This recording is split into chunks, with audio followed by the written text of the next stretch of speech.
kon mbokk yi ngi leen di nuyu ñaari waxtu jot na sëkk fii ci Walf TV bismillah ci xibaar tisbaar gi li ci gën a fës te ñu am yéenay faram-fàcce ko am njàng amul tey ji ci mboolem daara yi nekk fii ci biir réew mi le ñii di jàngalekat yi boot ci kisam si dañoo xëy tey ji daal di banque seen yoxo lànk ne kon duñ ko liggéey ëllëg ci alxames yi ñu fas yéene wàcc ci mbedd mi amal ab doxum ñaxtu ngir ñaawlu taxawaayu nguur gi ne li ko tax a jóg moo di na saxal njàng mi ci biir xibaar yi daa ngeen ci dégg kaddu yi nga xam ne ni moom lañ ci rotal kaddu yi Serigne Mbaye Thiam yëkkati keroog ci kanamu député ne lu jëm ci couverture maladie mu soxal kon ñii di jàngalekat yi dafa bloqué wu li ko waral nag moom moo di clamé gi nga xam ne nii bàyyi ko noonu ci mutuelle kon bi yore wàllug woowee ci biir xibaar tam da ngeen ci dégg leer li nga xam ne nii moom lañ ci indi ba tey ci wàllu xibaar réew mu Idriss Seck bu doon am mi daa fon la bon daañu xam ne jamono ji ma nga sukrat gannaaw Thierno Bocoum tey gis député Samba Bathily moo ay ci lëf kii ab dogal la jël daal di dumóoyu parti bi gën a daal taxawal ab parti boppam duppee ko convention des démocrates du Sénégal ci biir xibaar tam da ngeen ci dégg kaddu ya nga xam ne nii moom la ci rotal kon mbokk yi li mooy li gën a fës ci bopp xibaar yi yéen mbokk yi saxoo dégloo ko seetaan Walf TV asalaamaaleykum.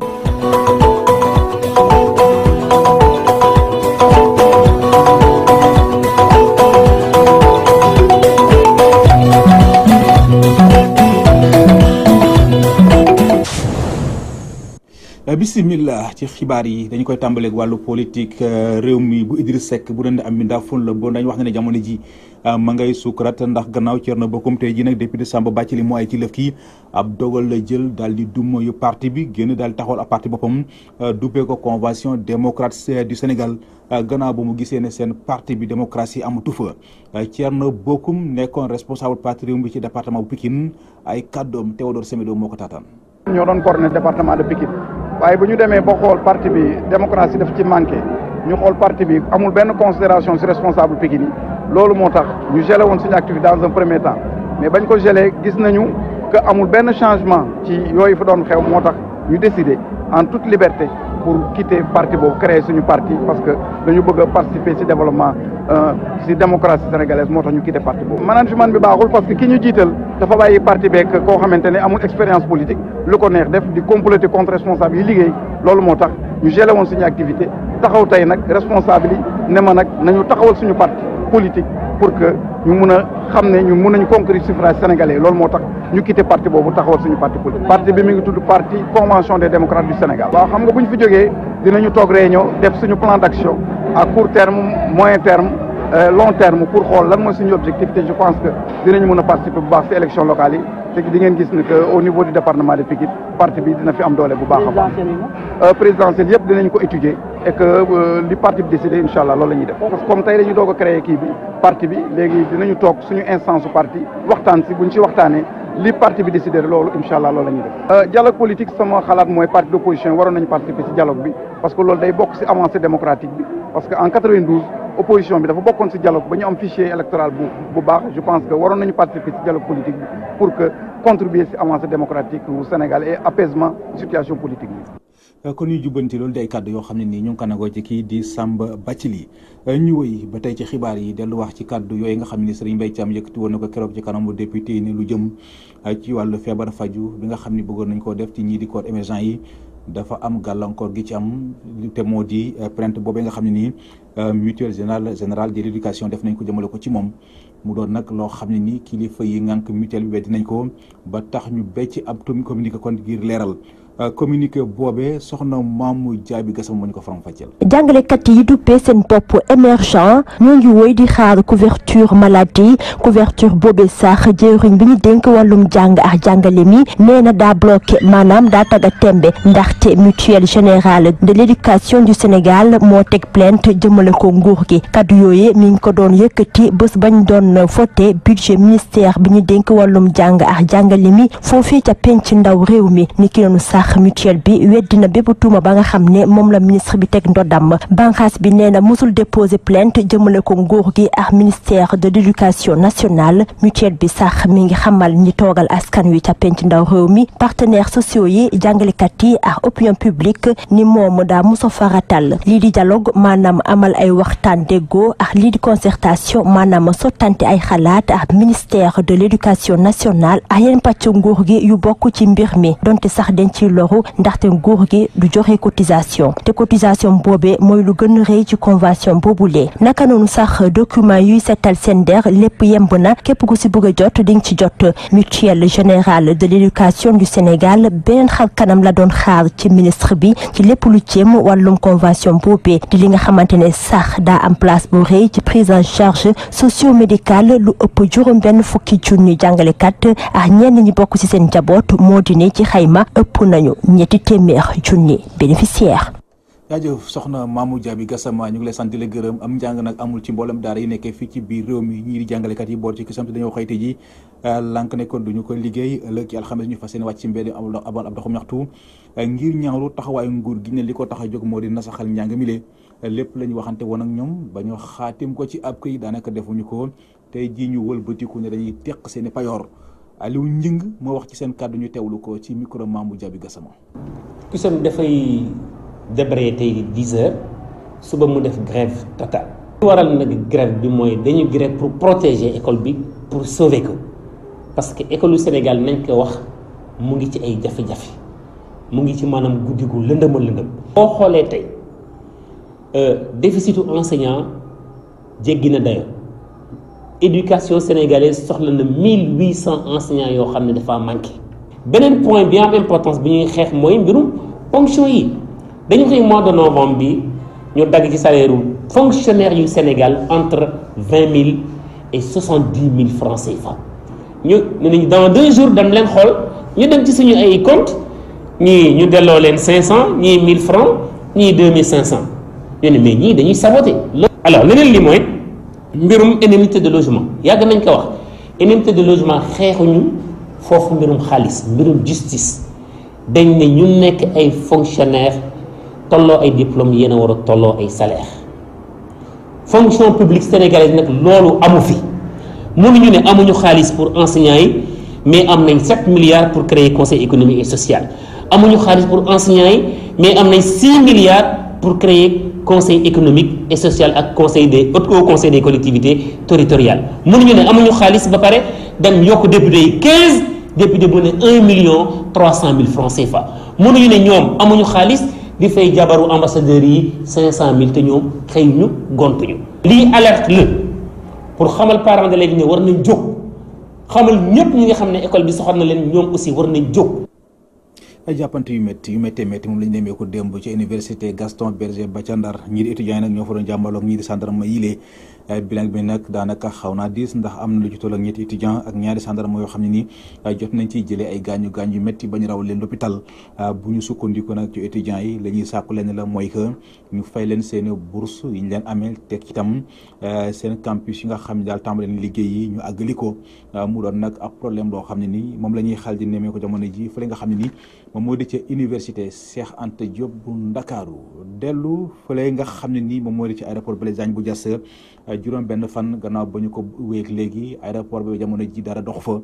jafe-jafe yu tar moom la fa voyageurs yi di jànkonteel dañuy nuroo ko naaru ngir mën ci génn kenn ci ñoom Sophie Buron lay wuyoo ay kàddoom Aïssa Diakhaté moo ko tekki ci wolof. Comme j'attendais, je pensais que les services étaient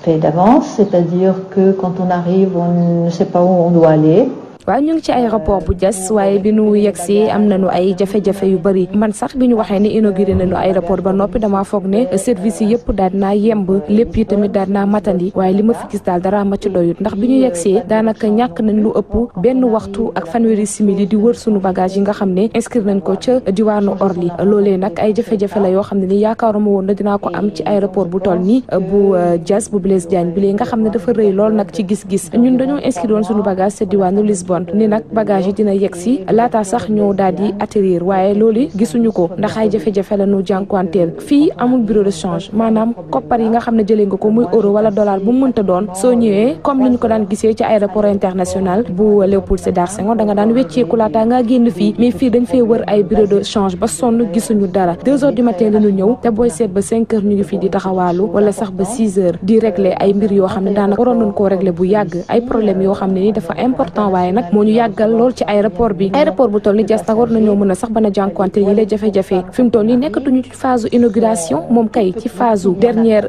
réglage yi la ak itamit service yi daal di dox ci ni mu waree. toilette pour femmes yi moom booy seet ñetti kese la te daanaka dafa tuuti lool boo yoree sa valise moom du ci sax mën a dugg bu nekkente ne wóoluwoo kenn ngir dénk ko sa bagage faaw nga jël bagage yóbbaale ko ci toilette yi mu doon ay jafe-jafe chariot yi nag ngir am ku la ko yóbbul ay problème la accessibilité moom kenn waxaale wu ko sax da ngay ñàkk temps bu bëri ba pare coono ju bëri moo la cay fekk lii daal faaw ñu lijjanti ko ndax nag lii moom mooy le minimum loo xamante ni aéroport war na ko mën a am. De l'aéroport, donc on arrive fatigué avec les bagages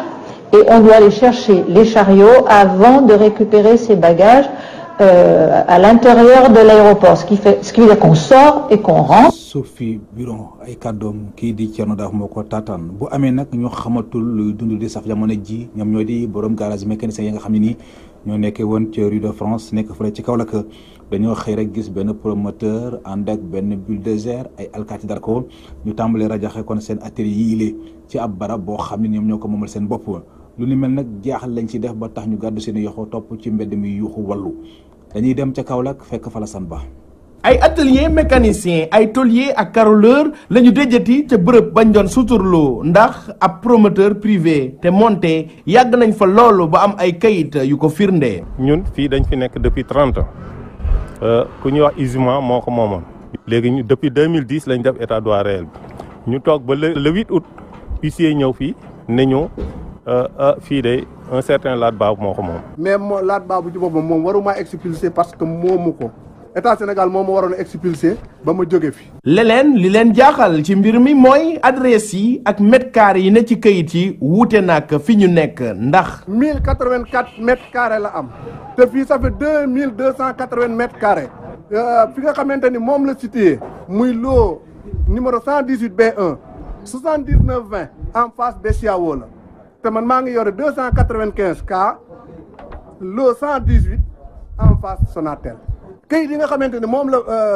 huissier bi di indi ak titre bi mu am ak jugement bi nga xam moom la tribunal am tout est diamétralement opposé. ñoom liggéeykat yi mbir mi jaaxal na leen lool ba tax ñu naan daal njort nañ ni. jalu muus la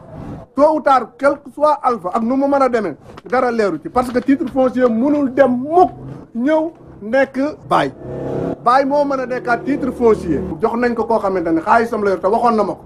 nee na ma dinaa ko defar. parce que justice bi mi ngi sama poche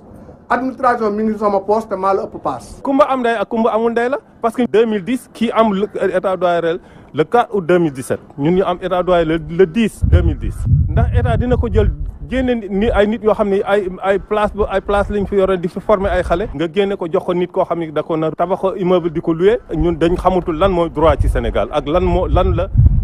lan la sénégalais di jëriñ ci Sénégal. maître Moussa Ba di huissier de justice bi ñu xebaloon ngir mu déjati leen fii ne liggéeyam rek la doon def donte dox na ci ay jéego waaye dara. décision de justice laa yor boo xamante ne bii tribunal moo joxe ndigal pour ñu génne leen tribunal joxe ndigal à 2 reprises pour ñu génne leen jéem naa rapproché parti yi pour ñu waxtaan jubóo defuñu ko eh bien alors man ma def suma liggéey c'est tout. waaw dama leen di wax toujours ne huissier de justice c'est comme le pharmacien on lui amène l'ordonnance il vend le médicament c'est tout. Kaolack Alhassane Ba Abdoulaye Dia Walfadjri. feebar faju doon lu jafe lool ca gox bii di Xayra Mbay ak Daaru Salaam 2 di ñaari gox yoo xam ñu nga nekkee fële ci diwaanu Touba askan wi bu ñu daanoo feebar lu nekk la ñuy daj ngir mën a faju yóbbee kilifa yi ngànk mbir bi taxaw ngi indi ci ay saafara gannaaw ba ñu amee yéenay jëmmal fa ab poste de santé bu bees ndaje moomee sax occasion la woon ci askan wi ñu daal di fësal yeneen i jafe-jafe yoo xam ni ñu ngi koy dëkk di jànkonteel ci seen gox boobee dañuy dem ca Touba fekk fa Moudou Makhtar Sarr. Kayre Mbay ak Daaru Rahman 2 ñaari dëkk yu nekkee ci commune bu Touba askan wi am ay jafe-jafe yu jéggi dayoo jëm ci wàllum faju ndax kër docteur dafa soxe ba ci lool. jafe-jafe yi mooy bu ñu amee urgence pour guddi luñ ci yóbbu dañuy jafe ndax luñ ci yóbbu rek amuñu ko ay saret la ñuy takk di ca dem. hôpital Janna Touba ba fa leen di jàllale urgence bi maanaam nga dem fii mën ngaa fekk mu buuse. ba doo mën duñu la mën daal di jël te Kéré dafa am gannaaw Kéré Ndaw Kéré Mbay Mayel Kër Bempi dara ki jéngi buleel guye naabe njogob li ni mel nag jur mairie bu Touba amal tegum xeer bu njëkk ngir tabax ñaari poste de santé ci dëkk yi di Kayre Mbay ak Daaru Rahman 2 ci Buqatal Mubaraka ci ñu prévoiroon ci suñu budget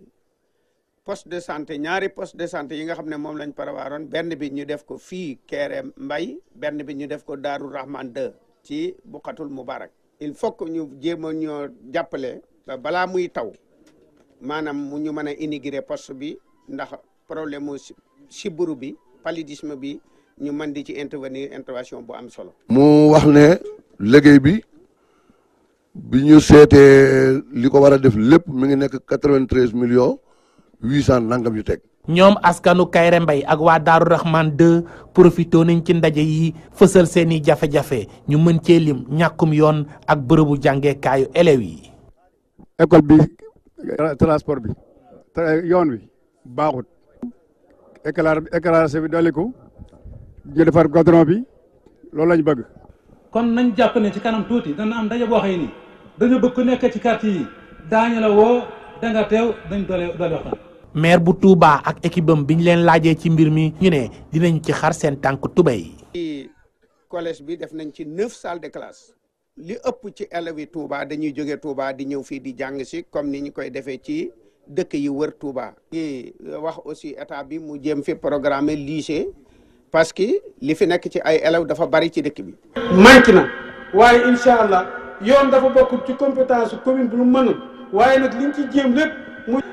tel yii di ñëw ñu war koo defaraat yaakaar naa ne Buqatul Mubarak danga ci gis boppam ndax quartier bu war a gis boppam la ci biir dëkk bi. ci fàttali nag ñoom waa mairie bu Touba nee nañu poste de santé yi ñu tàmbalee tabax dañ koo fas yéene yaatal ci yeneen i gox. Touba Mbacké Mamadou Makhtar Sarr pour la radio télévision Walfadjri. festival le mémoire penc et village de Dakar di ab xew-xew boo xam ne xew-xew aada ak cosaan la bii nag di juróom-benneel bi ñu ko doon amal seen partenaire de EMAD association bi nga xam ne moo ëmb écrivain yi xam nañ ne daañu taxaw kon ngir dooleel projet boobee nga xam ne li ko tax a jóg daal mooy fexe ba lépp daal lu jëm ci wàllu cosaanu li bu ñu daal di koy déclaté Fatou Bintou Diouf Mami Kanté ñoom lañ fa yabaloon. gannaaw lancement bu juróom-benneel édition bu FENSPENC c'est Sorano maison des écrivains nag moo dalal première démarrage bu journée festival mémoire penc village de Dakar lii di pecc ak way fësoon ca lool. ñu ngi ci 6e édition bi defoon nañu lancement bi le 2 novembre à Sorano tey dañu tàmbale démonstration yi nag juróom-benn la ñu war a ànd ak interprète yi nekk ci communauté lébu ñii di taggaate ñii di woy cosaan. pour ñu ànd ci village lébu yi won lébu yi lan moo doon seen wuy cosaan loolu yëpp nag mooy thème FENSPENC bi ren sauvegarde des musiques traditionnelles lébu ndax suñu wuy cosaan dafa am lu muy jàngale. ci ndaje bi ñu nemmeeku ci taxawaayu ay acteurs culturels ak ay dignitaires mbootaayu kuréelu bindkatu Sénégal yi nag lëkkaloo ngir gunge bile projet wu EMAD mu doon ab projet bu président Alioune Badara Bèye rafetlu lool. man dama bokk ci association bi benn ñaar écrivains yi am rôle bu ñu am ci réew mi ndax ñoom ñooy fixer la mémoire des peuples et le travail que nous sommes en train de faire liggéey la pour fixer mémoire u askanu lébu. Alioune Badara Bèye écrivain bu mag la imam ratib ne ma soo demee nga ne ko bind na ci Ndeer en flamme bind na ci Njaalawaari terre de feu dañu bëgg mu bind ci xare jàmboor wala xare boo woon ca Pikine ci askanu lébu. may gërëm ñi nga xam ni ñoo am initiative bi muy ki ma ci commencé muy mon frère et ami Abdoul Khadr Gaye li mu entamé ñuy ñaan ci yàlla mu terminer ko. muy bénéfice u toute la collectivité pour ne pas dire la communauté lébu. kuréel bii di entente mouvement et association pour le développement EMAD di woo état bu Sénégal ngir mu jàppale leen ci li ñu sumb. dama bëgg balaa ñuy àgg ci 12 mois yi di jeex président de la république recevoir ñu ànd ak artistes yi nga xamante ne ñoom la ñu sélectionné ànd ak partenaires yi di ambassade des États-Unis ville de Dakar ak collectivité lébu wax ko projet bi. pour que président jàpp ci parce que lu ñu bëgg suñu demee ba di ko tëj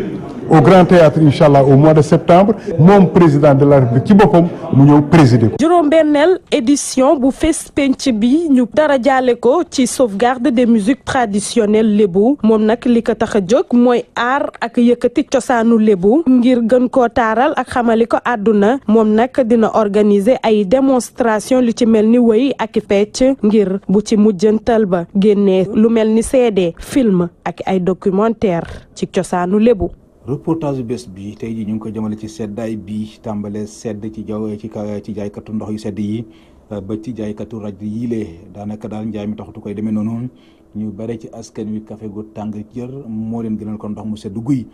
Roxoy Ndour jot na ci amal ab reportage ñu teewlu ko. jaaykatu ndox yi ak jus yi ñu tasel nag ñoo ngi ñuy xamal rek ni seenam njaay doxul loolu ci seddaay bi rax ci dolli seen bénéfice wàññeeku na bu baax ñenn ci jaaykat yooyu nag ñu tasel di ñu xamal rek lan moo waral li ni mel. ñu ngi ñëw ndànk rek par rapport à tàngaay moom ci la ñuy gën a ñëw moom waaw seddaay moom partout rek la ñuy ñëw xam nga seddaay moom këram du jar moom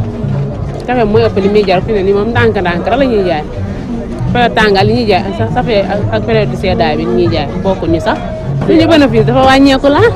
par rapport ak tàngaay bi li ñuy jaay duñ ko jaay seddaay bi. tàngaay xam nga ñëppay mar ku nekk dina soxla ndox mais sedd bi moom ñu ko bëgg dëgg-dëgg ñoo koy naan ñu ko bëggul na wax dëgg yàlla duñ ko naan. waaw bénéfice bi kon mi ngi ciy wàññeeku. waaw wàññeeku na bu baax kay wàññeeku. njaay bi doppul dara seddaay du mu duggee ki lañ sonn da ngay indi da ngay desal toujours da ngay desal loolu arrangé wuñu dañuy ñaan bu ñu indee rek mu geex ñi dem indiwaat comme li ñu def tàngaay waaye léegi arrangé wuñu dara dañuy sonn suñu bénéfice amul dara bu doon tàngaay bénéfice day am ba nga kontaan waaye seddaay amul. jaaykatu café yi nag ñoom li ñuy xamal rek ni ñoom seenam njaay mi ngi dox bu baax a baax ci période seddaay bi ndax ñu ci bëri dañuy faral di naan café. café tubaab bi moom période seddaay bi lu ci bëri day faral di dox parce que comme tàngoor yu bon ni muy duré pratiquement ay 6 mois 7 mois yooyu 3 mois yi ci njëkk yi gars yi bu ñu bon bu excédé dañ ci profité ci lay gën dox daal moom bon que tàngoor bi quoi. waaw période seddaay bi moom café bi day dox même bu fekkee ne tàngaay bi la moom mooy loolu parce que man tàngaay bi ñëwee damaa arrêté wu pause mais instant bi seddaay bi ñëwaat na ma doogu jëlaat sama yoon waaw. suñu bénéfice moom mi ngi gën a yokku daal ci seddaay bi. waaw ñu ngi si sant yàlla ñu ngi ñëw ndànk rek xam nga sedd bi moom mooy loolu moom gars yi dañuy soxla lu tàng surtout guddi gi nii vers 22h ba 23h yooyu waaw ñu ngi ñëw macha allah ñu ngi sant yàlla tamit bu wér. mën nga si xëy am journée 20 000 mën nga si am 15 000 ça dépend rek si journée bi. loolu yëpp nag lu ci mënti xew rek sedd bi moom mi ngi dugg si def bànneexu ñenn ci jaaykat yi yeneen i jaaykat yi tamit di ci wane rek seen ab mer. ci foofu lee ci la ñuy tàbbise yéen ci ñaareelu xaaju xibaar yi benn ponk la te mooy li ci yéenekaay yi.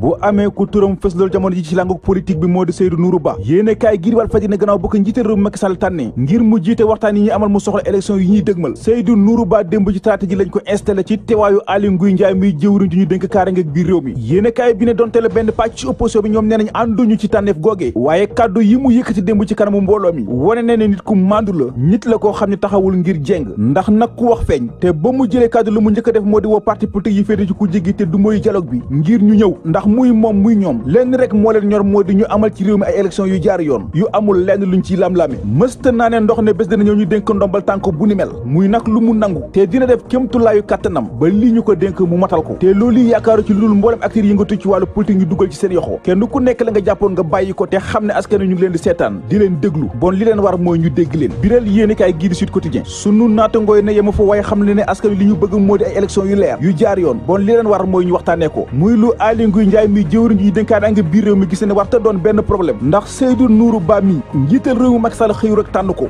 opposition bii ak parti non aligné yi ñoo ko proposé moom it mu nangu ko bon warugar la ci waa coalition Manko Taxawu Sénégal ak waa coalition gagnante bu maître Abdoulaye Wade ñu ñëw fekkee si ndaje waxtaan yi ñuy amal mu ñeel anam bi ñu war a amalee élection yi élection bu nekk am na fi waaye élection député yi génn maara day taali yéene kaay gi di Les Échos juróomi weer gannaaw élection yi Sénat di kuréel gi ñu fi taxawal ngir mu saytu élection yi ma ngay soog a génnee ab rapport am muy ab rapport boo xam ne ni Doudou Ndir ak ñoom fësal nañu mboolem manquement yi ñu nemmeeku ci élection yi lu ci demee ne ay nit yu bindu te mënuñu jotee ci seen i carte xayma nañu lu ci toll ak 1 million ci ay doomi aadama yoo xam ne watewuñu ndax jotuñu ci seen i carte ngir yombal leen wote bi moo taxoon ab dogal bàyyee ko ci kaw daal di sàkku ñu woteeg seen carte d'identité yu njëkk yi mbaa seen i passeport waaye ñu bari si ñoom mujjee wuñu wotee ndax xamuñu ci ban bureau de vote lañ leen sànni muy benn manquement beneen manquement bu ñu gis moo di bureau de vote yu ci bari ubbuñu ci waxtu wa yi ñu mujjee leen a annulé ndépp ay sàkket la wala ay bâche ba taw bi dikkee daf leen a faf rajaxe rajaxe moom la ñu bëri di séntu ci procès muy àtteem Khalifa Sall bii ñu war a tàmbali ni ki ëllëg ci alxames ji yéene kaay gi 24 heures ne ñu ngi jëm ci ab layo boo xam ne ni bu ñu deful ndànk Khalifa Sall dina tudd turum mboolem doomi aadama yi mu jot a dimbali ci caisse d'avance bi ñu koy tuumal ci jamono jooju waa forum du justiciable ñoom ña ngay taxawal ab kuréel goo xam ne li ko tax a jóg moo di saytu procès bi xool ndax dina jaar ci yoon waaw am déet yéene kaay gi di laas na ngir waajal procès bi avocat yi lay meeru Ndakaar bi ñu nga jëm ci suba tey jële fële ci rëbës ab ndaje lañu fay amal dox seen diggante ak Khalifa Sall lañ fay waxtaanee mu ngi jëm ci xool pexe ak yoon yi ñu war a mën a jaar ngir ngar daajo procès bi le ci beneen wàll wi agent judiciaire de l'état di Antoine Félix Diome moom it ma ngay waajal fas yéene teew ci procès bi mu fas yéene ci ànd ak avocat yi nguur gi jël ngir ñu layul ko ci mbir mi avocat yooyu ràññee nañ ci maître Pape Moussa Félix Sow ak Yirim Thiam ñoom ñaar ñi jiite woon fi bâtonnier de l'ordre des avocats di kuréel gi ëmb avocat yi bu dee waa UMS di kuréel gi ëmb magistrat yi yéene kaay gi di Vox Populi ñun ñi xamal ne ab communiqué la ñu becc démb di tontu bataaxal bi leen wookaay yi layul meeru Ndakaaru bi yónnee woon ñuy sàkk si ñoom ngir ñu wax ak seen nattangoo yi ñu tànn ngir ñu àtte Khalifa Sall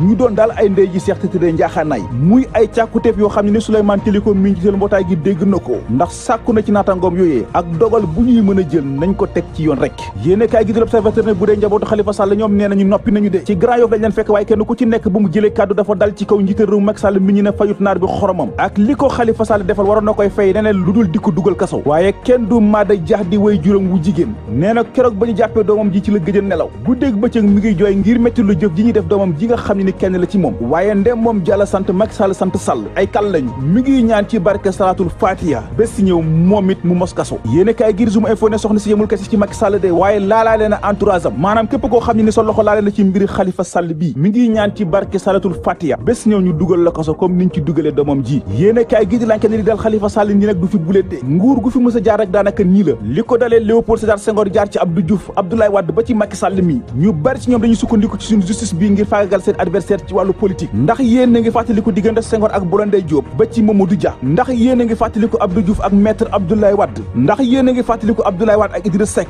tey jii Macky Sall ak Khalifa Sall la muy coow loo xam ne ni buñ sukkandikoo ci Amadou Tidiane wan mënoon na ñàkk Macky Sall dafa ràngo xeex boo xam ne ni du xeexam amaana daf kaa def ngir sotle Ousmane Tanor Dieng waaye na jàpp ne du ko jural dara ndax PS bi mu yaakaar ne mun na ko jàppalee bu ñu waxee dëgg rek te yàlla tax turwee fi nekk rek waaye xott la doole jamu amoon amatu ko rawatina nag ba ci Khalifa Sall génnee Amadou Tidiane wan ne Macky Sall la mu doon def moo di gis Abdou Diouf sàkku ci moom mu jubale Khalifa Sall ak Ousmane Tanor Dieng defu ko mu nekk fii di ut fu muy far loolu yi di dëggal li ñu doon wax ni Macky Sall cuune la ci politique yéene kaay gi di Le Quotidien bu dee plan Sénégal émergent muy tëralin yu mu rëdd ngir teg Sénégal ci kaw yoonu yokkuteef ñi nga xam ne ay kuréel la ñu te aju wuñu ci nguur gi joxe nañ ci seen xalaat de gannaaw ba ñu ko xoolee lu ñu tukko dañoo gis ne lu bari des na ndax am na ci ay diwaan muy diwaan yu ci mel ni Kédougou Fatick Kaffrine Sédhiou Matam ak Tambacounda donte le dugg nañ fa waaye taxu koy demee noonu la demee musiba ji amoon négéen yi daaw ca Turquie yéene kaay gi di La Libération ay doomu aadama yu mbóot yi ni islam ñoo wàccoon ci capital ba fekk askan wa dajaloo di màggal at mu bees mii di 2017 daal di fay klaatel ab bomb faat fa lu ci toll ak fanweeri doomu aadama ak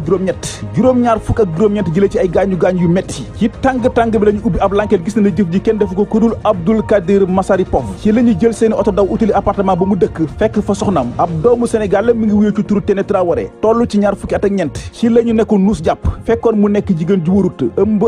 bu toll ci ñaari weer ci lu yàggul dara sax ci la wasin ab ñaareel la mi ngi xamante ak Abdoul Kadir ca Istanbul altine ji ñu génn nag ci la leen tàmbalee atte toll nañ nag ci juróom fukk ak juróom-ñaari doomu aadama yoo xam ne caabi mi ngi leen féete ginnaaw gannaaw bañ leen tuumalee ne seen loxo génnul ci musiba ji waaye bu dee lu soxal Téné Traoré procureur dafa saako ñu tëj ko lu ci toll ak ñetti junniy ati kaso yu teg ñetti téeméer ak ñeent fukk ak ñaar borom këram di Abdoul Kadir ñu tëj ko géeru dundam ñeent fukki yoon nag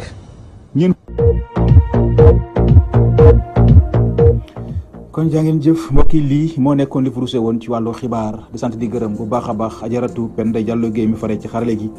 réalisation El Hadji Ousmane Sène ci kaddu gi seen mbokk Seydina Omar Ba bon mbokk yi yendoo ak jàmm